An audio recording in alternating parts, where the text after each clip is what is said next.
పెద్దాయన టూర్ కోసం big range లో షో ప్లాన్ చేసింది కూటమి సర్కార్. రాష్ట్ర అభివృద్ధికి కేంద్ర సహకారం అత్యంత ఆవశ్యకం. ప్రధానమంత్రిని ప్రసన్నం చేసుకుంటే తప్ప మన కలలు సాకారం కావు అని భావిస్తున్న ప్రభుత్వానికి అంది వచ్చిన అరుదైన అవకాశం మోదీ విశాఖ టూర్. మరి దీన్ని ఆషామాషిగా తీసుకుంటే ఎలా? ఇజ్జత్ కా సవాల్ గా తీసుకున్న ఆ మూడు పార్టీలు శక్తియుక్తులు కూడా తీసుకొని కష్టపడుతున్నాయి. జన సమీకరణపై ఫుల్ ఫోకస్ పెట్టాయి. నా భూతో నా భవిష్యత్ రేంజ్ లో ఏర్పాట్లు షురూ అయ్యాయి. ఇదే గ్యాప్ లో విశాఖ జిల్లా రాజకీయంలో ఆసక్తికర సీన్లు ఆవిష్కృతమవుతున్నాయి.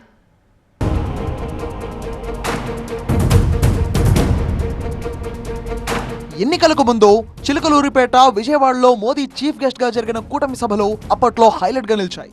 కానీ ఎన్నికలు ముగిసి ప్రభుత్వం ఏర్పాటయ్యాక జరుగుతున్న విశాఖ మోదీ పర్యటన ఇప్పుడు అంతకు మించి సక్సెస్ అవుతుందని ధీమాగా ఉంది కూటమి.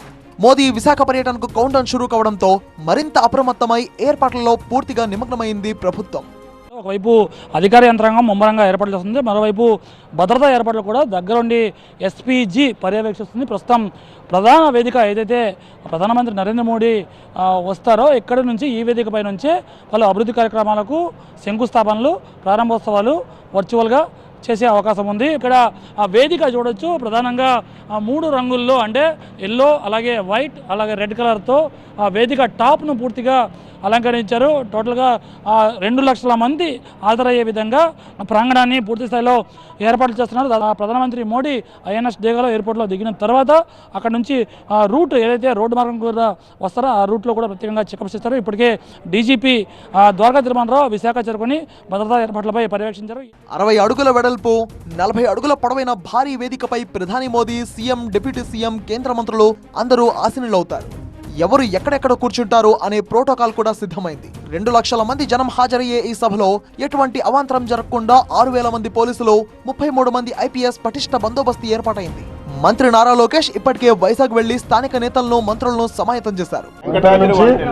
ఆంధ్ర యూనివర్సిటీ వరకు 900 మీటర్స్, రఫ్లీ 1 కిలోమీటర్ రోడ్ షో ఉంటుంది. రోడ్ షోని, బహిరంగ సభని ప్రజలందరూ జయప్రదం చేయవలసిందిగా కోరుతున్నా. ప్రధాని మోదీ రాక నేపథ్యంలో కేడర్తో టీడీపీ సన్నాహక సమావేశం జరిగింది. గాజువాకలో కూటమి కీలక నేతలతో, నాయకులతో సమీక్ష జరిపారు టీడీపీ రాష్ట్ర అధ్యక్షుడు పల్లా శ్రీనివాసరావు.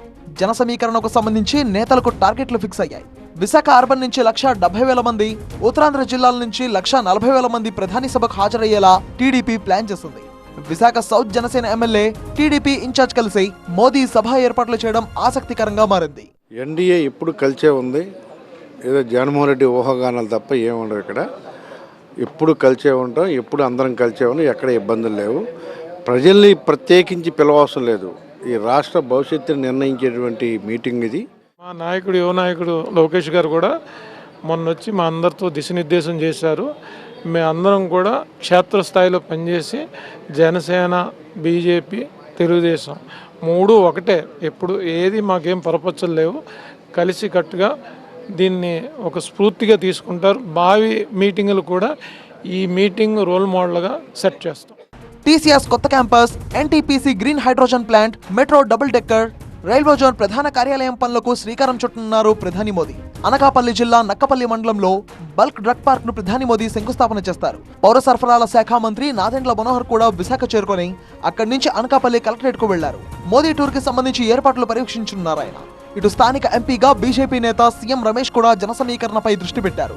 అనకాపల్లి పార్లమెంట్ నియోజకవర్గంలో దాదాపు 2 లక్షల కోట్ల రూపాయలు పై చిలుకు పెట్టుబడులు వస్తున్నాయి. ఇంతకన్నా పెద్ద ఎక్స్పెక్టేషన్ ఏమిటి? అయినా కూడా ఎప్పుడైతే ఎలక్షన్లో డబుల్ ఇంజిన్ సర్కార్ చెప్పారో కాబట్టి ఈ ఆంధ్రప్రదేశ్ చెడిపోయిన, జగన్మోహన్ రెడ్డి చెడిపోయిన ఆంధ్రప్రదేశ్ని ఇప్పుడు బాగుపడుతుంది. పాయకరావుపేట నియోజకవర్గ టీడీపీ, బీజేపీ, జనసేన నేతలతో సమావేశమయ్యారు హోంమంత్రి అనిత.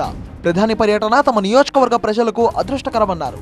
నిజంగా 5 సంవత్సరాల్లో కూడా కనీసం వాళ్ళు ఇప్పుడు జరుగుతున్న ఈ బల్క్ డ్రగ్ పార్క్నే కనుక ఆ రోజు రెడీ చేస్తుంటే ఈ రోజు కొన్ని కంపెనీలు వచ్చాయి. కానీ ఆ రోజు వాళ్ళు చేయకపోవడం వల్ల అంటే ఒకటేంటంటే మనకు రాసి పెట్టుంది, మన చేతుల మీదుగా జరగాలి, మోడీ గారి చేతుల మీదుగా జరగాలి, ఆ పలకలు మన పేరు ఉండాలని రాసి పెట్టినప్పుడు మనం ఎవరైనా ఏం చేయలేం. కాబట్టి ఈ సందర్భంగా అదొక అదృష్టంగానే భావించాలి మనం కూడా. మోదీ పర్యటన ఉత్తరాంధ్ర రూపురేఖల్ని మారుస్తుందని, స్టీల్ ప్లాంట్ పరిరక్షణపై కూడా స్పష్టత వస్తుందని హామీ ఇస్తోంది టీడీపీ. కానీ ఇదంతా గత ప్రభుత్వ ఘనతేనని, కూటమి ఆర్భాటం చేస్తుందని వాదిస్తోంది వైసీపీ. అసలు విశాఖపట్నంలో ఐటీ హిల్స్ తీసుకొని వచ్చి అక్కడ ఐటీ హిల్స్ స్థాపన కారకులే రాజశేఖర రెడ్డి గారి కుటుంబం. మీ తండ్రి గారు గతంలో 14 సంవత్సరాలు ముఖ్యమంత్రిగా ఉండి ఏం చేశారు విశాఖపట్నానికి చెప్పండి. మేము తీసుకొచ్చినటువంటి టీసీఎస్ను కూడా మీరే తీసుకొచ్చారని చెప్పుకునేటువంటి పరిస్థితికి వచ్చేస్తే ఆ టీసీఎస్ కూడా 10,000 మంది అన్నారు.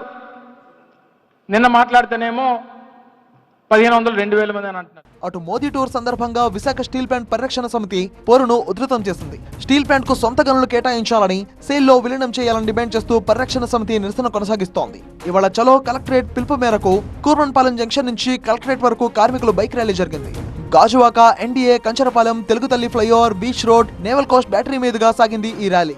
3 ఏళ్ల ట్యాక్స్ హాలిడే ప్రకటించాలని, 3 నెలల బకాయిలను చెల్లించాలని నిందించారు ఉక్కు పరిరక్షణ పోరాట సమితి నేతలు. మోడీ గారు 3వ వచ్చే బహిరంగ సభలో విశాఖపట్నం స్టీల్ ప్లాంట్కి సేల్లో కలుపుతున్నామని చెప్పేసి ఒక ప్రకటన చేయాలి, సొంత గనులను కేటాయించిన ప్రకటన చేయాలని చెప్పేసి మా ర్యాలీ ద్వారా కలెక్టర్ గారి ద్వారా మోడీ గారికి చేరవేశాం. అట్లాగే మోడీ గారిని పోరాట కమిటీకి ఒక 5 నిమిషాల పాటు అపాయింట్మెంట్ కావాలని కూడా కోరడం జరిగింది.